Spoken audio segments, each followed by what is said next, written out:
संकटांवर मात करण्यासाठी, जीवनात समृद्धी आणण्यासाठी आणि आपली स्वप्न पूर्ण करण्यासाठी आता आपल्याला साथ देतील शुभरत्न। आर्थिक, प्रापंचिक, राजकीय आणि शारीरिक भरभराटीसाठी आजच आपल्या राशीचं शुभरत्न परिधान करा।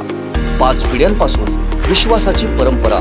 शुभरत्न केंद्र AH मोतीवाला, नेहरू चौक, महाराष्ट्र बँकेसमोर, निपाणी। मोबाईल 09448 14 24 21। 10 महिन्यांपूर्वी राज्यात झालेल्या राजकीय उलथापालथीनंतर पुन्हा एकदा नव्या राजकीय समीकरणांची गणितं राज्याच्या राजकारणात सुरू आहे। भाजपच्या मिशन लोटसचा हा एक भाग आहे। पहाटेच्या शपथविधीनंतर पुन्हा एकदा राज्यात भाजप आणि राष्ट्रवादी एकत्र येणार असल्याच्या जोरदार चर्चा आहेत। या चर्चांना उधाण आलेलं असताना या नव्या समीकरणांची रंगीत तालीम सिंधुदुर्गात सक्सेसफुल ठरली आहे।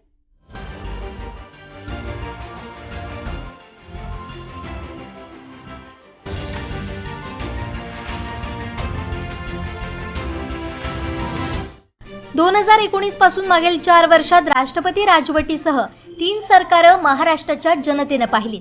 यातलं तिसरं शिंदे सरकार सध्या महाराष्ट्रात कार्यान्वित आहे। तर महाराष्ट्र साखर झोपेत असताना देवेंद्र फडणवीस आणि अजित पवार यांच्या पहाटेच्या शपथविधीसह 2 दिवसांचं सरकार जनतेच्या अजूनही ध्यानात आहे। मधल्या राजकीय उलथापालथीनंतर पुन्हा एकदा अजित पवार भाजपसोबत जाणार असल्याची जोरदार चर्चा राजकीय वर्तुळात सुरू आहे।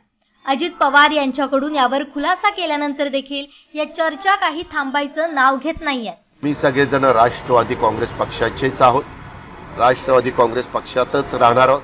त्याच्यामुळे ह्या बातम्यांना कुठल्याही प्रकारचा आधार नाही।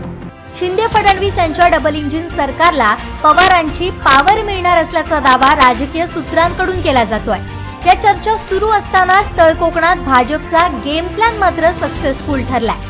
भाजपच्या खेळीनं सिंधुदुर्गात भाजप राष्ट्रवादी एकत्र आले। भाजपचे आमदार नितेश राणे यांनी जिल्ह्यात भाजप राष्ट्रवादीला एकत्र आणण्याची यशस्वी खेळी आखली आहे। तर या नव्या राजकीय समीकरणाला केंद्रीय मंत्री नारायण राणे, पालकमंत्री रवींद्र चव्हाणांनी बळ दिलंय।